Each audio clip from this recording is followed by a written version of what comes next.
우리는 불안한 사람들의 시대에 살고 있습니다.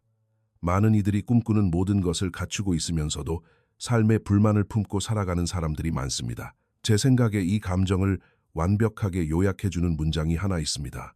아르투어 쇼펜하우어는 삶이란 소유하려는 욕망과 소유한 후의 권태 사이를 끊임없이 오가는 진자운동과 같다고 말했습니다. 이 말은 일부 사람들의 삶을 아주 잘 보여줍니다. 아름다운 가족, 멋진 집, 건강, 안정적인 직장까지 모든 것을 가진 사람들을 봅니다.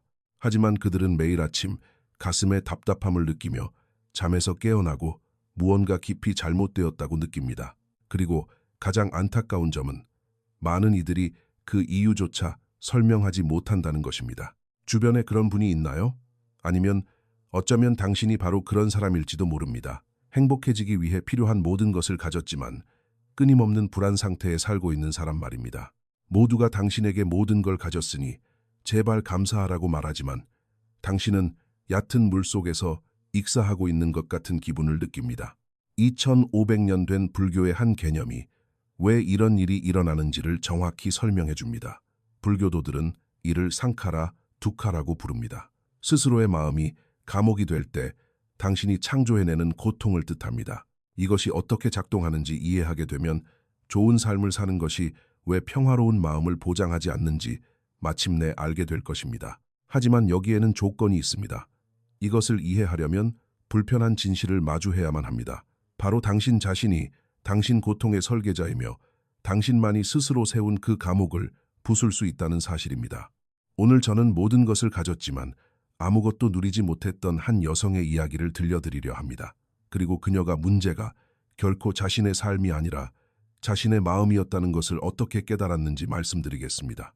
이 영상은 아름답고 건강한 가족을 둔 인도인 어머니의 이야기를 다뤄달라는 한 구독자님의 요청에서 영감을 받았습니다. 그녀는 불안하고 불안정한 성격 때문에 그 어떤 것도 제대로 누리며 살지 못하고 있었습니다.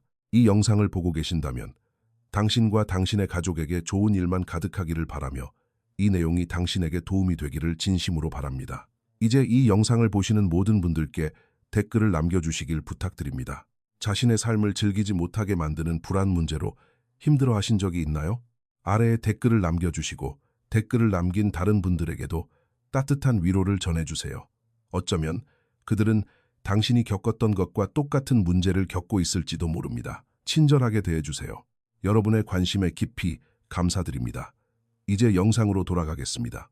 제1장 완벽한 삶. 프리아는 38살이었습니다. 샌프란시스코에 살았고 사랑스러운 두 아이와 헌신적인 남편, 그리고 안락한 집이 있었습니다. 좋은 급여를 받는 안정적인 직장도 있었죠. 밖에서 본다면 누구나 이 여자는 모든 걸 가졌네 라고 말했을 것입니다. 하지만 프리아는 매일 밤 새벽 3시면 심장이 요동치는 것을 느끼며 깼습니다. 진짜 문제가 있어서가 아니라 그녀의 마음이 이미 존재하지도 않는 문제들을 만들어내고 있었기 때문입니다. 내 아들이 시험에 떨어지면 어쩌지? 내 남편이 내가 부족한 사람이라는 걸 깨달으면 어쩌지? 직장을 잃으면 어쩌지? 만약에 어쩌지? 가족들은 그녀를 도우려 했습니다. 남편은 말했습니다. 여보, 다 괜찮아. 우리 삶을 좀 봐. 왜 그걸 보지 못하는 거야? 아이들도 말했습니다. 엄마, 좀 편하게 계세요. 우린 다 괜찮아요. 하지만 가족들이 그렇게 말할수록 그녀의 기분은 더 비참해졌습니다. 왜냐하면 가족들의 말이 맞다는 것을 알았기 때문입니다. 그녀는 마땅히 행복해야 했습니다.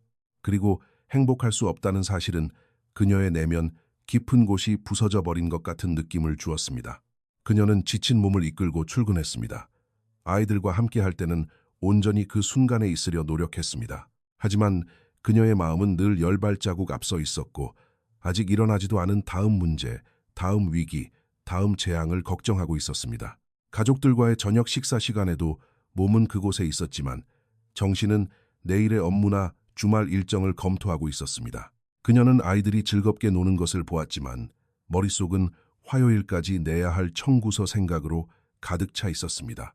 모두가 성공한 여성을 보았지만 그녀 스스로는 모든 게 괜찮은 척 연기하느라 지쳐버린 사기꾼처럼 느꼈습니다. 그리고 그녀 자신조차 이해하지 못한 사실이 하나 있었습니다. 프리아는 그녀의 삶 때문에 고통받는 것이 아니었습니다. 그녀는 그녀의 완벽한 삶에도 불구하고 고통받고 있었습니다. 불교에는 지금 일어나고 있는 이 상황을 완벽하게 설명해주는 이름이 있습니다. 제2장, 보이지 않는 감옥. 불교에는 두카라는 개념이 있습니다. 대부분의 사람들은 이것을 고통이라고 번역하지만 그것만으로는 진정한 본질을 담아낼 수 없습니다. 두카는 훨씬 더 미묘합니다. 그것은 마치 매끄럽게 굴러가야 할 바퀴가 어긋나서 삐걱거리는 것처럼 무언가 항상 제자리를 벗어나 있는 듯한 느낌입니다. 그리고 이 두카에는 아주 소수의 사람만이 아는 세 가지 차원이 있습니다. 첫 번째 차원은 두카입니다. 명백한 고통, 육체적 통증, 상실, 질병, 죽음입니다. 모두가 이런 종류의 고통은 이해합니다. 누군가를 잃으면 고통스럽고 병에 걸리면 고통스럽습니다. 아주 단순합니다. 두 번째 차원은 비파리나마 두카입니다. 변화의 고통입니다. 좋은 것을 가지고 있지만 그것이 끝날 것을 알기에 미리 고통받는 것입니다. 휴가를 떠나 있으면서도 직장으로 돌아갈 생각에 벌써 불안해합니다. 가족과 함께 있으면서도 아이들이 커서 집을 떠날 때를 벌써 걱정합니다. 하지만 세 번째 차원, 이 세 번째가 가장 잔인합니다. 그리고 이것이 바로 프리아가 겪고 있던 고통, 상카라 두카입니다. 결코 쉬지 않고 결코 만족하지 못하며 항상 더 많고 다르고 더 나은 것을 원하여 가장 좋은 순간조차 불안의 근원으로 바꿔버리는 마음을 가진 것만으로 생겨나는 고통입니다. 스스로의 마음이 감옥이 될 때 당신이 스스로 만들어내는 고통입니다. 잠시 생각해 보세요. 프리아는 모든 것을 가졌지만 그녀의 마음은 모든 좋은 순간을 걱정거리로 바꿨습니다. 건강한 아이들, 만약 아이들에게 무슨 일이 생기면 어쩌지? 안정적인 직장, 내가 해고당하면 어쩌지? 다정한 남편, 그가 날 떠나면 어쩌지? 그녀의 삶은 문제가 아니었습니다. 문제는 그녀의 마음이었습니다. 그리고 그녀가 마음을 통제하려 하면 할수록 상황은 더 나빠졌습니다. 왜냐하면 그녀가 이해하지 못한 것이 있었기 때문입니다. 외부의 삶을 개선한다고 해서 상카라 두카를 해결할 수는 없습니다. 오직 내면의 마음을 훈련해야만 해결할 수 있습니다. 제3장, 붕괴. 프리아의 첫째 아들 아르주는 16살이었습니다. 그는 어느 대학에 갈지를 결정짓는 기말고사를 준비하고 있었습니다. 아들은 최선을 다해 공부하고 있었습니다. 하지만 프리아는 집착했습니다. 그녀는 매일 아들의 성적을 확인했습니다. 공부는 충분히 했냐고 끊임없이 물었습니다. 시험의 중요성에 대해 매일 설교했습니다. 아들이 시험에 통과하지 못하면 벌어질 끔찍한 시나리오들을 상상해냈습니다. 아르주는 엄마, 저도 최선을 다하고 있어요 라고 말하려 노력했습니다. 하지만 프리아에게 아들의 최선은 결코 충분해 보이지 않았습니다. 그녀의 마음속에서 중요한 것은 노력이 아니었기 때문입니다. 그것은 그녀가 통제할 수 없는 결과를 어떻게든 확보하려는 몸부림이었습니다. 시험날이 다가왔습니다. 아르주는 긴장했지만 자신감이 있었습니다. 그는 공부했고 준비되어 있었습니다. 아들이 집에 돌아오자마자 프리아는 즉시 질문들을 쏟아냈습니다. 어떻게 됐어? 잘 본 것 같아? 어떤 문제를 틀렸어? 내가 말했던 그 주제는 왜 더 복습하지 않았어? 아르주는 차분하게 대답하려 했습니다. 최선을 다했고 잘 본 것 같다고 이제 결과를 기다리기만 하면 된다고 말했습니다. 하지만 프리아는 멈출 수 없었습니다. 그녀의 불안은 쉴 틈을 주지 않았습니다. 그리고 그녀는 결코 주워 담을 수 없는 말을 내뱉고 말았습니다. 네가 만약 시험에 떨어지면 그건 네가 이걸 진지하게 생각하지 않았기 때문이야. 난 널 위해 모든 걸 해줬어. 모든 조건을 다 만들어줬다고. 네가 실패하면 그건 순전히 내 탓이야.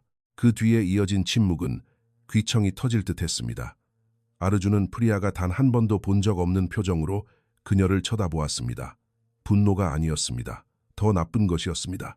그것은 실망감이었습니다. 그것은 지독한 피로감이었습니다. 불가능한 기준에 도달하려는 노력을 마침내 포기해버린 사람의 표정이었습니다. 아들은 그저 이렇게 말했습니다. 엄마는 제가 무슨 짓을 하든 절대 만족하지 않으실 거예요. 그렇죠. 그리고 아들은 방을 나가버렸습니다. 프리아는 그곳에 홀로 서 있었고 처음으로 자신이 무슨 짓을 하고 있는지 진정으로 깨달았습니다. 그녀는 아들 인생에서 가장 중요한 순간을 자신의 불안이 날뛰는 전쟁터로 바꿔버렸습니다. 그녀는 아들을 보호하고 있는 것이 아니었습니다. 자신의 두려움으로 아들을 숨 막히게 하고 있었습니다.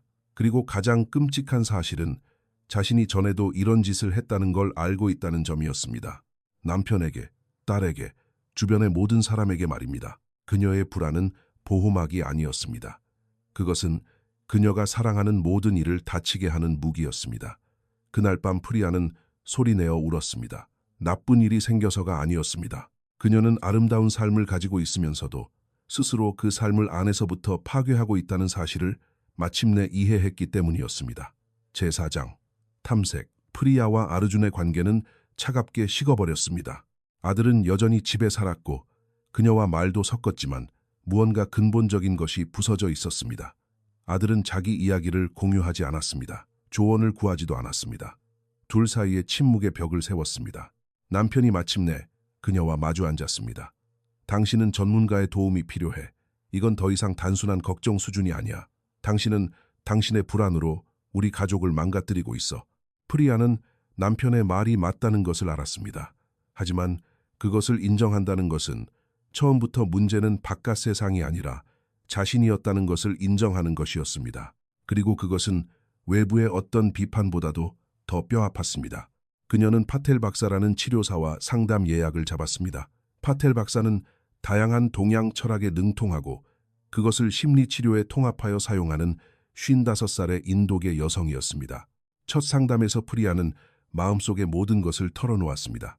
끊임없는 불안, 현재에 머물지 못하는 무능력함, 모든 것을 가졌음에도 항상 다음 재앙을 기다리고 있는 것 같은 그 끔찍한 기분까지 모두 말입니다. 파텔 박사는 침묵 속에 귀를 기울였습니다. 프리아가 말을 마치자 그녀가 단순한 질문을 하나 던졌습니다. 프리아, 말해보세요. 당신이 당신의 삶 때문이 아니라 당신의 마음 때문에 고통받고 있을지도 모른다는 생각을 해본 적이 있나요? 프리아는 혼란스러웠습니다. 그게 무슨 뜻인가요?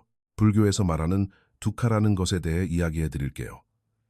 불교에서는 3가지 종류의 고통이 있다고 봅니다. 그리고 거기서부터 모든 것이 악귀가 맞기 시작했습니다. 파텔 박사는 설명했습니다. 심각한 범불안 장애를 가진 사람들은 편도체가 과도하게 활성화되어 있습니다. 뇌에서 위협을 감지하는 부위죠. 이 과잉 활성화는 실제 위협 때문에 일어나는 것이 아닙니다. 위험이 없는 곳에서도 위험을 보도록 뇌를 훈련시킨 반복적인 정신적 패턴 때문에 발생합니다. 당신은 말 그대로 고통받도록 스스로의 뇌를 훈련시킨 것입니다. 제5장 감옥을 이해하다. 프리아는 마침내 이해했습니다. 그녀는 상카라 두카, 즉 스스로 만들어낸 고통을 겪고 있었습니다. 그녀의 마음은 불안을 생산하는 기계가 되어 있었습니다. 그리고 그녀의 삶이 얼마나 훌륭하든 상관없이 그 기계는 계속해서 돌아가고 있었습니다. 파텔 박사는 종이에 3개의 원을 그렸습니다. 당신에게 두카의 3가지 차원을 설명해 드릴게요. 첫 번째 차원은 우리가 두카라고 부르는 것입니다. 그리고 당신에게는 이것이 없습니다. 당신은 아프지 않습니다. 아무도 죽지 않았습니다. 아무것도 잃지 않았습니다. 그것은 당신의 문제가 아닙니다. 두 번째인 비파리나마 두카는 당신에게 조금 있습니다. 좋은 일들이 끝날까봐 미리 걱정하는 것이죠. 하지만 이것 역시 주요 원인은 아닙니다. 세 번째, 상카라 두카. 이것이 바로 당신의 것입니다. 결코 멈추지 않는 마음에서 오는 고통입니다. 매 순간을 협상의 대상으로 만들고 모든 좋은 경험을 미래에 대한 걱정거리로 바꿔버리는 그 마음 말입니다. 프리아는 어깨에 무거운 짐이 짓누르는 것을 느꼈습니다. 하지만 전 이러고 싶지 않아요. 왜 그냥 멈출 수가 없는 거죠? 의사가 대답했습니다. 당신의 마음이 어떻게 작동하는지 이해하지 못하기 때문입니다. 제가 보여드릴게요. 파텔 박사는 프리아의 모든 것을 바꿔놓을 무언가를 설명했습니다. 당신의 마음속에는 상카라 두카를 만들어내는 3가지 형태의 끊임없는 욕망이 있습니다. 첫째, 카마타나, 쾌락과 경험에 대한 갈망입니다. 당신은 좋은 것을 가지고 있지만 당신의 마음은 이미 그 다음에 좋은 순간, 다음의 인정, 다음의 보장을 원하고 있습니다. 둘째, 바바타나, 무언가가 되려는 욕망입니다. 당신은 더 나은 엄마, 더 나은 전문가, 더 나은 사람이 되고 싶어 합니다. 지금의 당신 자신에게는 결코 만족하지 못합니다. 셋째, 비바바 탄하, 없애버리려는 욕망입니다. 당신은 나쁜 일들이 사라지기를 원합니다. 불안이 사라지기를 원합니다. 문제가 존재하지 않기를 원합니다. 그리고 이렇게 없애버리려는 욕망이 오히려 더 많은 불안을 만들어냅니다. 프리아는 항상 느끼고 있었지만 절대 설명할 수 없었던 감정에 누군가가 마침내 정확한 단어를 붙여준 것 같았습니다. 그럼 전 어떻게 해야 하죠? 이 모든 걸 어떻게 멈추나요? 파텔 박사가 미소 지었습니다. 멈추는 게 아닙니다. 훈련하는 겁니다. 시간이 걸릴 거예요. 하지만 제가 가르쳐 드리겠습니다. 제6장 훈련의 시작. 파텔 박사는 프리아가 전혀 예상하지 못한 말로 시작했습니다. 가장 먼저 이해해야 할 것은 당신의 마음이 전갈에 쏘인 술 취한 원숭이와 같다는 것입니다. 멈추지 않고 이 나무까지 저 나무까지로 뛰어다니죠. 불교 경전에서는 2500년 동안 이 비유를 사용해왔습니다. 왜 그런지 아시나요? 훈련받지 않은 마음이 정확히 그렇게 작동하기 때문입니다. 프리아는 의사의 표현에 웃음을 터뜨렸습니다. 제가 느끼는 기분을 너무 완벽하게 묘사하네요. 당신의 마음은 과거에서 미래로 점프합니다. 끊임없는 반추와 불안입니다. 당신의 마음은 결코 현재에 머물지 않습니다. 그리고 그렇게 살 때 당신은 가장 아름다운 순간조차 고통의 근원으로 바꿔버립니다. 파텔 박사는 프리아의 정곡을 찌르는 예를 들었습니다. 말해보세요. 마지막으로 가족들과 저녁 식사를 할 때 일 생각도 하지 않고 내일 걱정도 하지 않고 그저 그곳에 온전히 머물면서 아이들을 바라보고 남편의 말을 듣고 음식의 맛을 음미했던 적이 언제였나요? 프리아는 침묵했습니다.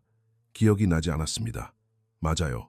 당신은 아름다운 가족이 있지만 결코 그들과 함께 있지 않습니다. 당신은 항상 10발자국 앞서서 아직 존재하지도 않는 미래의 재앙들 속에서 살고 있습니다. 그게 바로 상카라 두카입니다. 당신은 상상 속 미래의 재앙들 때문에 진짜 현실의 삶을 허비하고 있습니다. 그 말은 사실이었기에 깊은 상처가 되었습니다. 그럼 저는 어떻게 해야 하나요? 현재에 머무는 법을 배워야 합니다. 하지만 쉽지 않을 겁니다. 왜냐하면 당신의 마음이 당신에게 맞서 싸울 것이기 때문입니다. 당신의 마음은 불안에 중독되어 있습니다.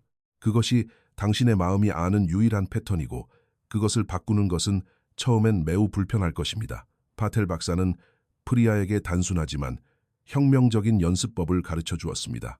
매일 아침 10분씩 가만히 앉아 단순히 당신의 호흡을 관찰하세요. 긴장을 풀기 위해서도 기분이 좋아지기 위해서도 아닙니다. 마음이 다음 생각으로 뛰어넘지 않고 한 곳에 머무르도록 훈련하기 위해서입니다. 명상인가요? 프리아가 물었습니다. 네. 하지만 사람들이 생각하는 흔한 뉴에이지 방식이 아닙니다. 이것은 주의력을 위한 정신적 훈련입니다. 마치 역기를 드는 것과 같죠. 처음엔 끔찍할 겁니다. 마음이 비명을 지를 거예요. 온갖 급한 일들을 만들어낼 겁니다. 해야 할 더 중요한 일이 있다고 당신을 설득할 것입니다. 하지만 여기에 비밀이 있습니다. 당신의 마음이 방황하는 것을 알아차리고 그것을 다시 호흡으로 되돌려 놓을 때마다 당신은 주의력의 신경회로를 말 그대로 다시 구축하고 있는 것입니다. 당신의 뇌에게 항상 위험 모드에 있을 필요는 없다고 가르치는 것이죠. 프리아는 반신반의했습니다. 그게 정말 효과가 있나요? 하버드 대학교의 한 연구에서는 마음 챙김을 연습하는 여러 사람을 일정 기간 동안 추적 관찰했습니다. 매일 마음 챙김을 연습하면 편도체의 회백질 밀도가 감소한다는 사실을 발견했죠. 스트레스 반응을 담당하는 뇌의 크기가 말 그대로 줄어든 겁니다. 동시에 학습과 감정 조절을 향상하는 해마의 밀도는 증가했습니다. 이건 마법이 아니라 신경 가소성입니다. 제7장 첫걸음. 프리아는 시작했습니다. 첫째 날 아침 오전 5시 30분. 그녀는 침대에 앉아 타이머를 10분에 맞추고 눈을 감은 뒤 호흡에 집중했습니다. 30초 후 그녀의 마음은 이미 오전 9시 회의에 가 있었습니다. 그녀는 마음을 되돌려 놓았습니다. 15초 후 그녀는 아르준이 아직도 자신에게 화가 나 있는지 궁금해했습니다. 다시 되돌려 놓았습니다. 10초 후 신용카드 청구서를 걱정했습니다. 다시 되돌려 놓았습니다. 그 10분은 3시간처럼 느껴졌고 10분이 끝났을 때 프리아는 좌절감을 느꼈습니다. 이건 효과가 없어. 내 마음은 멈추지 않아. 하지만 그녀는 파텔 박사가 했던 말을 떠올렸습니다. 목표는 생각을 멈추는 게 아닙니다. 마음이 납치당하고 있다는 것을 알아차리고 다시 데려오는 것입니다. 다시 데려올 때마다 당신은 훈련을 하고 있는 것입니다. 둘째 날 아침, 똑같았습니다. 마음은 요동쳤습니다. 셋째 날 아침, 조금 나아졌습니다. 그녀는 주의를 잃기 전까지 어쩌면 30초 정도는 집중을 유지할 수 있었습니다. 첫 번째, 주가 끝났습니다. 프리아는 기진맥진했지만 아주 작은 무언가가 변했습니다. 그녀는 낮 동안 자신의 마음이 언제 불안으로 뛰어오르는지를 알아차리기 시작했습니다. 아직 마음을 멈출 수는 없었지만 마음이 그렇게 작동하는 것을 지켜볼 수는 있게 되었습니다. 파텔 박사는 프리아의 이야기를 듣고 미소를 지었습니다. 완벽해요. 당신은 깨어나고 있는 겁니다. 대부분의 사람들은 각각의 불안한 생각들과 자신을 완전히 동일시하며 살아갑니다.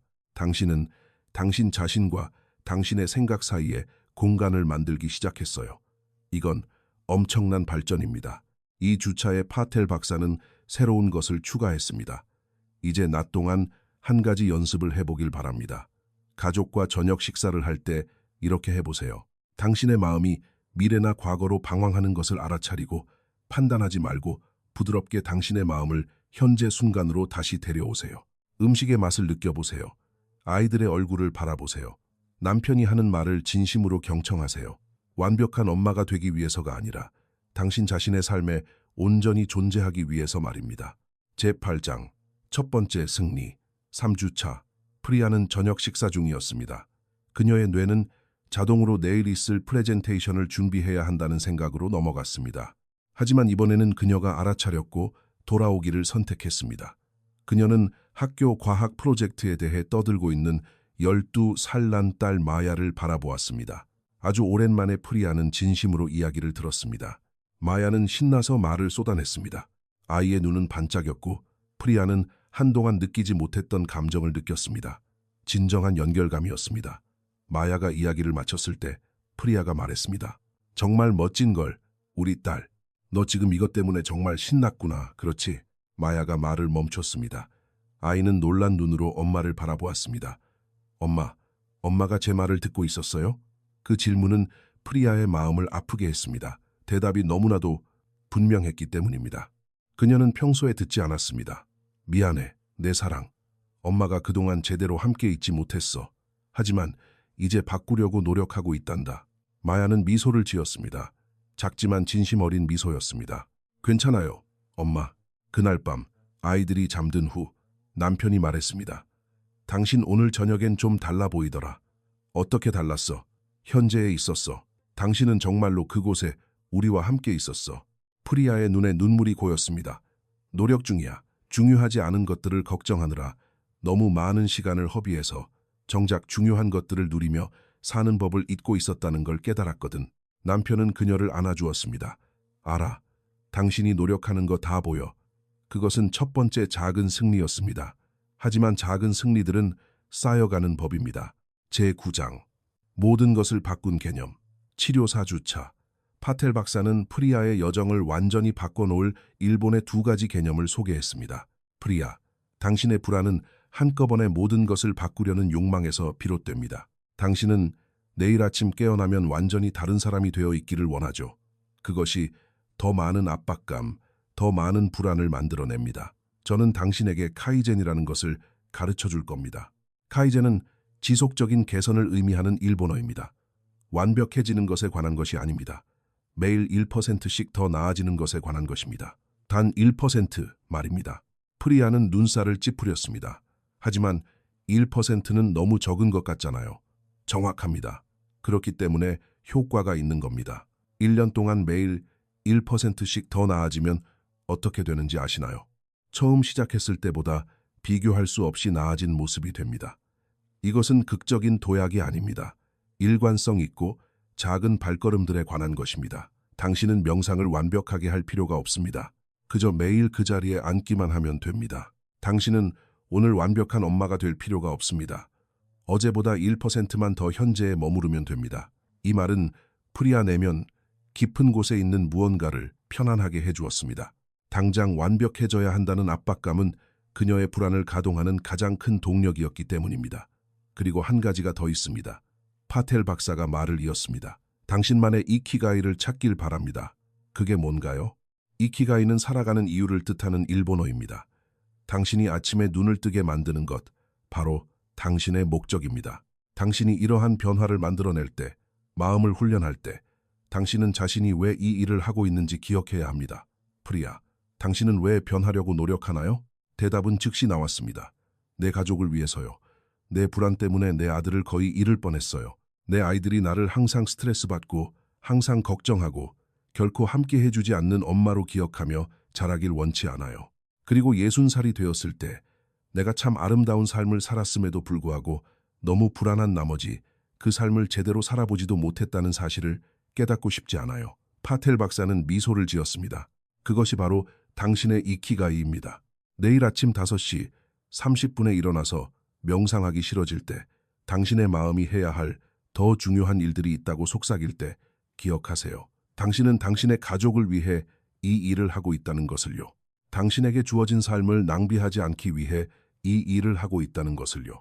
카이젠과 이키가이, 당신의 목적이 이끄는 1%의 개선, 그것이 바로 공식이었습니다. 제10장, 제발, 6주차. 프리아는 매일 명상을 하고 현재에 머무르는 연습을 하며 실제적인 변화를 느끼며 잘 지내고 있었습니다. 그리고 회사에 문제가 터졌습니다. 그녀가 이끌고 있던 큰 프로젝트에 차질이 생겼습니다. 촉박한 마감일, 경영진의 압박, 밤 11시에 날아오는 긴급 이메일들, 완벽한 폭풍이었습니다. 불안이 예전보다 더 무서운 기세로 다시 밀려왔습니다. 이제는 자신이 퇴보하고 있다는 사실을 알고 있었기 때문에 그것이 더 큰 불안을 만들어냈습니다. 그녀는 이틀 동안 명상을 건너뛰었습니다. 시간이 없어 그녀는 스스로에게 변명했습니다. 그녀는 다시 자정까지 일하고 새벽 3시에 깨어나 프로젝트에 대해 걱정하는 예전의 패턴으로 돌아갔습니다. 저녁 식사 자리에서도 다시 자동 조종 모드가 되어 마음은 완전히 딴 곳에 가 있었습니다. 마야가 학교에 대해 무언가를 이야기했지만 프리아는 아무런 생각 없이 건성으로 대답했습니다. 아르주는 다시 한번 침묵의 실망이 담긴 그 표정으로 그녀를 쳐다보았고 프리아는 패닉을 느꼈습니다. 내가 또 실패했어. 변하려고 노력했지만 소용없었어. 난 평생 이 모양일 거야. 그녀는 끝없이 추락했습니다. 자기 비하의 목소리, 불안한 마음이 가진 가장 파괴적인 패턴 중 하나였습니다. 다음 날 파텔 박사와 긴급 상담을 가졌습니다. 프리아, 당신은 실패한 게 아닙니다. 잠시 재발한 것뿐입니다. 그리고 재발은 과정의 일부입니다. 중요한 것은 절대 넘어지지 않는 것이 아닙니다. 넘어진 후에 무엇을 하느냐입니다. 하지만 전 정말 잘하고 있었어요. 그리고 당신은 다시 괜찮아질 겁니다. 들어보세요. 불교 승려들은 명상 중에 한 번도 주의가 산만해지지 않을 것 같나요? 30년 동안 마음을 훈련한 사람들은 나쁜 날이 없을 것 같습니까? 차이는 완벽함에 있는 것이 아닙니다. 불완전함에 대한 반응에 있습니다. 당신은 넘어졌습니다. 이제 일어나세요. 내일 아침 5시 30분에 당신은 다시 명상을 할 겁니다. 당신이 실패했기 때문이 아니라 당신이 여전히 삶을 소중하게 생각하기 때문입니다. 파텔 박사는 프리아가 평생 잊지 못할 말을 해주었습니다. 강물은 흐르기를 멈추지 않습니다. 가뭄에는 졸졸 흐를 수도 있지만 결코 멈추지 않습니다. 그것이 멈추는 순간, 그것은 더 이상 강이 아닙니다. 물이 한때 있었던 자리의 흔적일 뿐이죠. 당신의 연습도 마찬가지입니다. 불완전할 수도 있고 어려울 수도 있지만 멈춰서는 안 됩니다. 뿌리 깊은 정신적 패턴을 바꾸는 것에 대해 아무도 말해주지 않는 진실이 하나 있습니다. 그것은 선형적이지 않다는 것입니다. 곧장 정상으로 이어지는 사다리를 오르는 게 아닙니다. 오르다가 비틀거리고 몇 계단 떨어졌다가 다시 오르는 것입니다. 그리고 당신은 일어설 때마다 더욱 강해집니다. 제11장, 진정한 전환점, 8주차. 프리아는 다시 연습으로 돌아왔습니다. 직장의 프로젝트는 여전히 혼란스러웠지만 근본적인 무언가가 변했습니다. 그녀는 그 혼란 속에서도 명상을 하고 있었습니다. 완벽하지는 않았습니다. 어떤 날은 5분밖에 하지 못했지만 그녀는 그 자리에 나타났습니다. 그리고 마침내 모든 것을 바꾼 순간이 찾아왔습니다. 토요일 아침이었습니다. 아르준이 대학교에서 온 편지를 받았습니다. 그가 시험에 합격했는지 여부를 알려주는 편지였습니다. 아들은 봉투를 뜯지 않은 채 손에 쥐고 있었습니다. 프리아는 거대한 파도처럼 불안이 밀려오는 것을 느꼈습니다. 모든 두려움, 모든 걱정, 모든 것이 한꺼번에 돌아오고 있었습니다. 그녀의 마음이 즉각 작동하기 시작했습니다. 만약 떨어졌으면 어쩌지? 만약에. 그리고 그녀는 다른 행동을 했습니다. 그녀는 멈췄습니다. 심호흡을 했습니다. 그리고 이 순간은 자신을 위한 것이 아니라는 사실을 깨달았습니다. 이것은 아들을 위한 순간이었습니다. 아르주는 항상 엄마가 가했던 압박과 불안, 비판을 예상하며 긴장한 채 그녀를 바라보았습니다.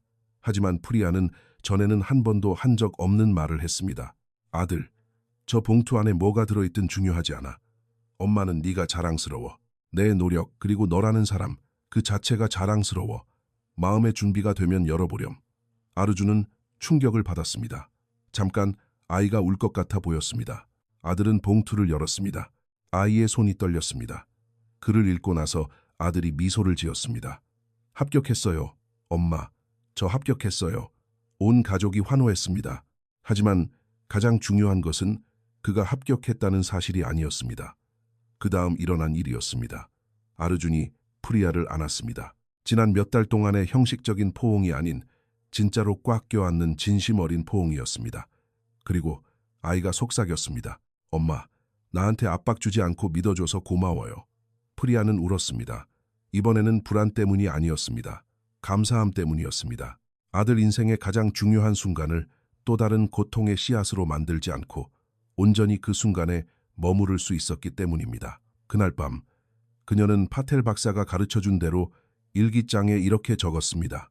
오늘 나는 불안 대신 현재에 머무르기를 선택했다. 그리고 내가 가진 지금, 이 삶이 내가 항상 원했던 바로 그 삶이라는 것을 깨달았다.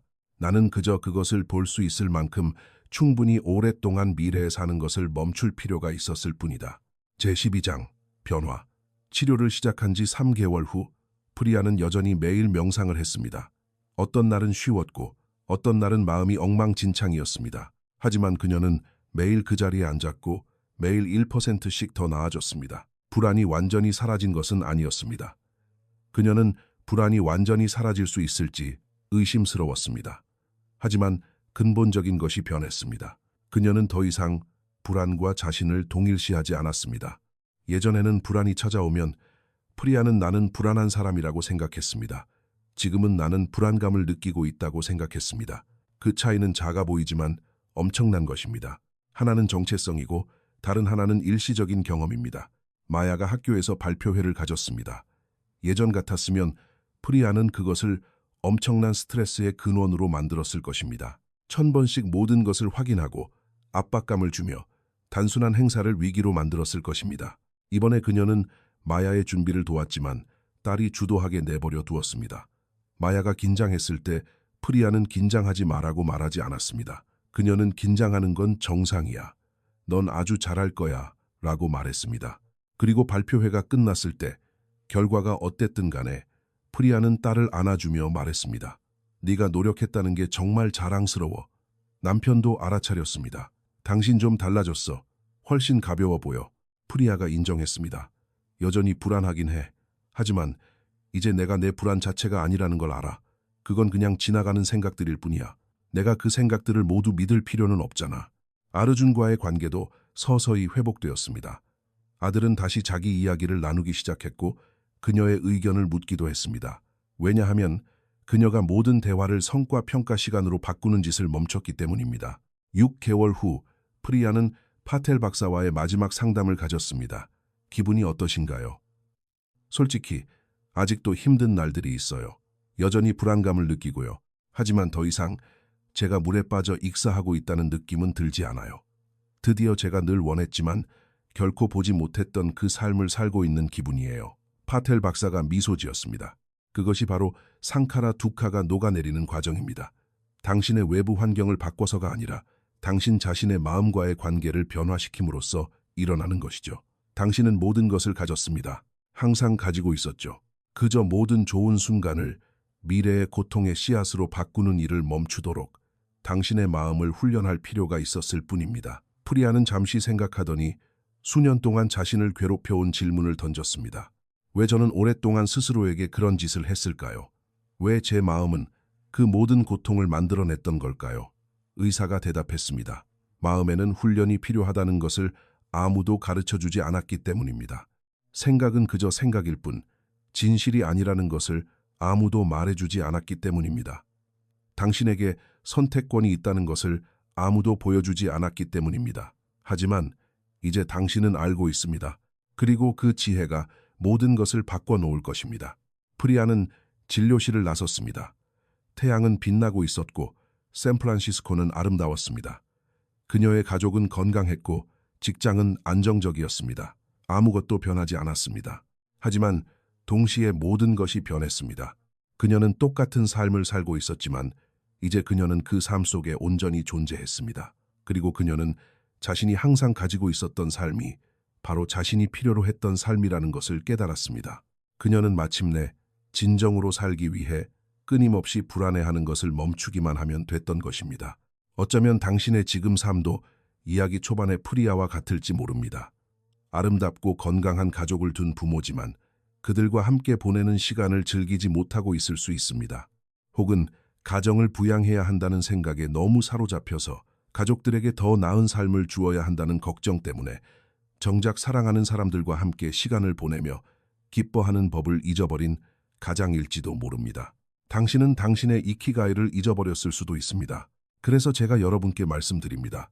당신의 마음을 돌보십시오. 당신의 문제는 외부에 있는 것이 아니라 내부에 있을지도 모릅니다. 당신은 스스로 상카라 두카에 빠져 고통받으면서도 그것을 깨닫지 못하고 있을 수 있습니다. 하지만 이제 당신은 그곳에서 벗어나는 방법을 알게 되었습니다. 프리아의 이야기에 공감이 간다면, 모든 것을 가졌으면서도 아무것도 즐길 수 없다면 당신 혼자가 아니라는 사실을 알아주십시오. 우리 모두는 이런 일을 겪을 수 있는 존재입니다. 문제는 당신의 삶이 아닐 수도 있습니다. 어쩌면 문제는 당신의 마음일 것입니다. 그리고 마음은 훈련할 수 있습니다. 매일 1%씩 더 나아진다는 카이젠을 기억하십시오. 당신의 목적을 위해, 당신이 사랑하는 사람들을 위해, 아직 눈에 보이지 않지만 이미 당신이 가지고 있는 그 삶을 위해 당신만의 이키가이를 실천하십시오. 끝까지 시청해 주셔서 감사합니다. 항상 기억하십시오. 현재에 머물고 명예롭게 걸으며 당신의 길을 따라가십시오. 다음 영상에서 뵙겠습니다.